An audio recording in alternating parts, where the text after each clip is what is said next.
The reason I got involved was to essentially learn more about the subject.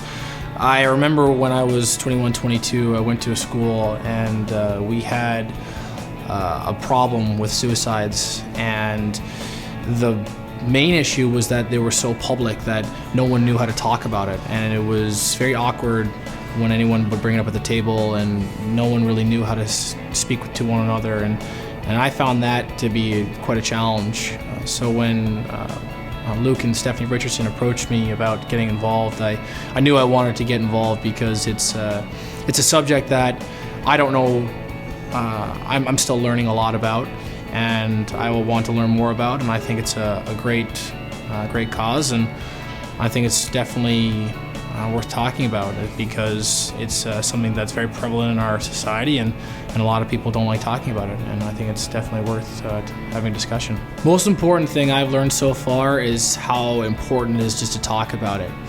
From the discussions I've had with people here at the Royal and anybody who's had problems with it, and it's so hard when you have to take this on your own. It's quite a burden to try and take it all by yourself. And one of the biggest messages is always talk about it with somebody, because it is tough to deal with this on your own. And the most important thing is to find someone you trust, whether it's a family member or a friend or whomever.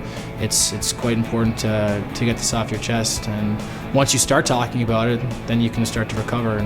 But the most important thing is just to start talking about it. If I had to give a message to younger people, it would definitely be to remember that if you think it's just yourself, that's not the case at all. The most important thing is you discuss it with other people, and that you will soon realize that there's a lot of people that go through this. Mental health can have a number of forms, and it can affect people in a number of different ways. And the most important thing is that you realize that there's a lot of people like yourself, and that you shouldn't feel like you can't speak to anyone or be embarrassed about it, because the most important thing is you start talking about it and realize that a lot of people deal with this.